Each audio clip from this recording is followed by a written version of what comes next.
Welcome to the Sales History Podcast with your host, author of The Transparency Sale and the Transparent Sales Leader, Todd Caponi.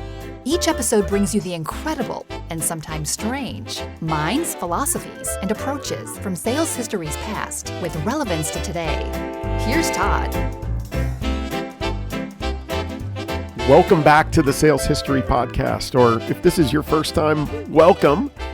Today's episode is a bit of an amendment to an earlier episode. I don't know what the rules are, but in Season 1, Episode 10, I did an episode on when did cold calling begin. And today, what I wanted to do is tell you two stories, the first found stories of telephone cold calling campaigns. And it calls into question some of what I talked about in that episode, bringing forward some of the evidence of when cold telephone cold calling outreach actually began. The first story I'm going to tell you about is a B2C telephone cold calling campaign from 1910, and a big hat tip to listener Jeffrey Blackwell, who brought it to my attention. And the second is a B2B telephone cold calling campaign from 1914. I sincerely hope you find them as fascinating as I do. So to set them up, a little reminder on telephone's upbringing first. Now, as we've talked about before, the notorious AGB, the Alexander Graham Bell, he is the founder and patent holder, or the original patent holder of the telephone from 1876. As a matter of fact, March 10th of 1876 is when he made his first phone call. Here apparently is a recording of that first phone call where he says, "Here is my voice, Alexander Graham Bell." You are my voice, Alexander Graham Bell.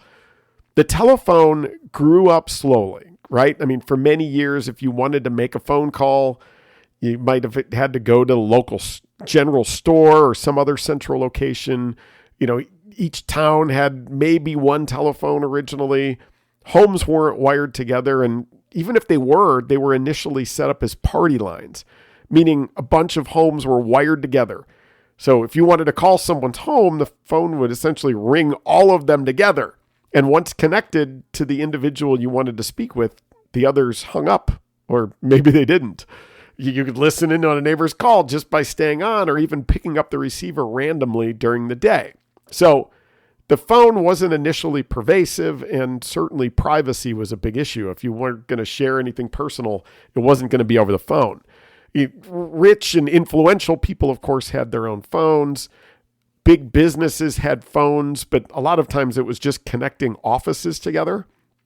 And the first telephone list, it was created in 1878, but it was one page long, had 50 names, and there were no phone numbers on it. So if you wanted to call someone, you picked up a receiver and asked the operator or the person on the other end to connect you. The first true telephone lists weren't even created until 1903. And if you were one of the people who had a telephone, you were considered of considerable influence, right? So that there were companies collecting those names and publishing lists, like the Multi-Mailing Company in New York. These lists were valuable lists, given they were essentially the lists of the most influential people. However, they weren't used for cold calling. Now, for me, I've built up an extensive collection of sales and sales management books and magazines from the late 1800s all the way through today, with a lot of them in the early 1900s. And not a single sales book that I have even mentions the telephone as a sales tool. The magazines that do talk of telephone's use frame it in a way like this quote from 1904's Salesmanship magazine that says, "It is not advisable to substitute a phone call for the first visit, nor will it be profitable for the second or third. Acquaintance is desired before the telephone call can be employed effectively." But there were instances where it was really effective, so let's get into the stories, and let's start with that first story. This one is one that was written about in a July 1911 edition of Telephony magazine. And again, this is an example of a B2C cold telephone calling outreach. The company, Edison. So it was Edison Electric Illuminating Company. They were in Brooklyn, New York. So they were an electric light and power company, and their ideal customer profile, I guess if we were going to use that term, was if you had a phone in your home, you could probably afford electric light and power. As it turns out, both were around $2.50 per month, which is, kind of expensive in today's dollars. It's probably $75, $80 per month in today's dollars, but that's reasonable for a utility, I guess, right? Edison Electric Illuminating Company, they did question the ethics of using telephone instead of in person, but they justified it in multiple ways. First of all was just the numbers, right? And it's exactly the way that we think about it today. A salesman couldn't likely make 50 sales calls in a day face to face, but with the phone, they could probably make 50 sales calls in 4 hours. The message rate, by the way, was like 3 cents per call in large cities, which 3 cents per call, that sounds cheap, but today that would be closer to $1 per call. So imagine $50 of phone calls per day. And then when you match it up, though, around the cost of transportation and the loss of time between calls, they felt like they could justify that additional expense. So Edison Electric Illuminating Company, June 10th, 1910. So they actually put a date on when they started the campaign. They made a call list first, right? Much like you probably do today. The list was broken into 3 categories. So the first was present electric light customers. The second was non-customers, but on the lines of the company. And the third were non-customers, but off the lines of the company, meaning if it was a customer that was interested, Edison would have to come in and, create an extension to their home. Now, this is a quote from this article from 1911, and it said, "When a salesman calls upon a housewife, she usually expresses an intention to consult her husband before discussing the subject. It would, therefore, seem best that the call be made when the head of the house is at home and at a period when he is likely to be in a receptive mood, obviously not before he has had his dinner, nor too soon after." Clearly different times. So they were making these calls between 8 p.m. and 9 p.m. They were doing it about 3 nights per week, and they had a script, right? I mean, they created a cold calling script, which is amazing, right? 1910. The first script was for a new prospect, and here it is. Quote, "This is Mr. Blank, local representative of the Edison Company. We are making a canvass of your street, have recently added Mr. Blank to our lines, and desire to know whether you care to consider electric service similar to that of your neighbor," right? So they would obviously replace blank with the name of a neighbor that might have just signed up. For an existing prospect, here is the quote. "This is Mr. Blank, local representative of the Edison Company. We are making a telephone inquiry among our customers to ascertain whether the service is satisfactory in every respect, and we would like to receive any comment that you may care to make." Based on the answer, they would follow that with, quote, "We are glad to hear the service is satisfactory. We have recently purchased a stock of new electric irons," or they might insert some other appliance like a lamp.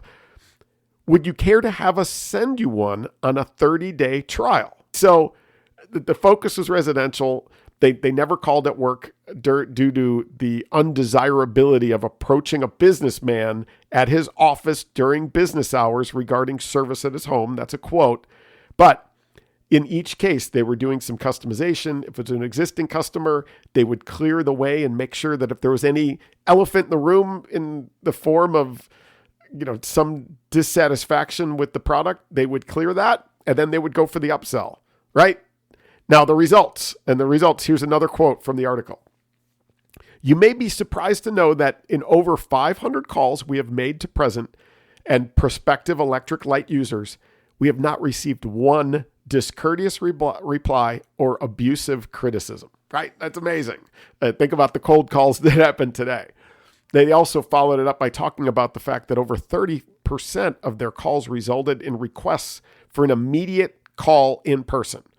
And at least 1/3 third of those resulted in closed new business, right? So even if they didn't get a sale, when they were calling the existing customers, the article talks about the fact that, quote, bringing up and adjusting numerous little misunderstandings regarding lamps supplied or billing methods, etc., resulted in increasing the number of satisfied customers. So higher value calls, they were building pipeline, they were closing deals, and they were improving customer satisfaction, all via the cold call in June of 1910. Now, again, that was B2C. What about B2B? I found this one in September 28, 1918's edition of Advertising and Selling magazine. The article was titled Selling Goods by Telephone by D.M. Perel. And it was the story of an ice machine company's sales department from August of 1914. Here's the story. The sellers, this group from the sales office, had been sent to Kansas City to try out a new territory, right? At the time, it was hot. Again, this was August of 1914, and the quote in the article says it was 110 degrees Fahrenheit in the shade. They had no prospect list to work on, so getting business was strictly up to these sellers. They just going in barehanded, right? Now, while they were there and about the town, they heard a rumor. There was a rumor that a serum plant was going to put in an ice machine. Now, serum was or is the clean liquid part of the blood. But back then, serum was used, specifically animal blood serum was used to vaccinate livestock and to provide immunity for them. So there was tremendous value in keeping it cold. The article says, quote, Madam Rumor failed to divulge where, how, or why, only when. That when was right away. So they knew there was a serum company that was going to do this. They just didn't know who, any details about it. They just knew that they're about to.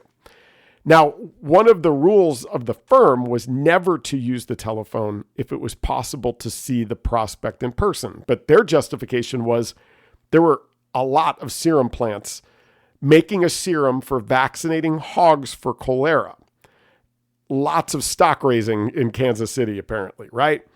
And these plants, these companies, these offices were not easy to get to. They were out of the way places. They were all over the big city. So what did they do? Well, they dug up a phone directory and started calling. That they felt like time was of the essence, that they wanted to be the ice machine company of choice. So they used a script too. You want to hear it? I'm guessing you do. So the first script that they used was, this is the blank refrigeration machine company. We have just heard that a serum plant was about to purchase an ice machine. We thought you were probably the company that was to make the installation. Now, the results, they were shocked by how well this was received. Only one company was the basis of the rumor, right? But all of their calls resulted in these companies feeling like, hey, if one serum company is buying one, maybe we should too. Apparently, there was also legislation requiring hog vaccination at the time, so this was an important vertical. The next thing they knew, they had 3 live prospects, plus they did find the company that was the source of the rumor. And the article goes on to have a quote that says, Madam Rumor had evidently done us a favor in failing to go into the details. Now, this point in the article is where my transparency brain started to cry. Like, I was literally upset reading this. Here's a quote. It said, quote, we proceeded to manufacture rumors for every other type of prospect and go through them in the same way. We worded our inquiry so that without actually committing ourselves, we let them think that we had a good reason to believe they were actually considering the purchase of a machine. That's gross, right? I hate that, but that's what they did. And the results for them were really, really good, right? They say that the approach basically combed out the prospects, especially illuminating the ones that had considered buying one and put it off, or those who had cold feet. And it goes on to quote, which would thaw for the first red-blooded salesman carrying a red-hot message. Now, they did things the right way. Again, this was 1914. They always asked for referrals. They always asked if you know of any other companies or people in the line of business who might be interested or in need of refrigeration equipment. And then when they got it, they still prioritize company to company tactics versus telephone cold outreach. But when they did do that, they also got permission to use the referrer's name too. For them, cold telephone outreach provided them with a list of prospects that they feel would have taken them a month to get together with the methods that they had been using. So the beginnings of telephone cold outreach had begun. 1910 in B2C, 1914 in B2B. Now, that doesn't preclude me from finding other stories and examples, but these are earlier than I had previously discovered. So, as always, if you want to call BS on something I'm talking about, point me to stories or evidence of something interesting or something that conflicts with something I've talked about before, or you have a topic you want me to explore, it's seriously why I do this. The Sales History Podcast is 100% a hobby. I don't get paid a cent for doing it. It's just an outlet for my nerdery, and your feedback and input makes it all worth doing. So reach out. My email address is tcaponi@salesmelon.com, or you can find me at toddcaponi.com. There's contact information through there. I'm on LinkedIn, hard not to find, and I would love to hear from you. And I would love a review from you wherever you're listening to. That certainly helps. So I hope you enjoyed this amendment of an episode. Thanks again.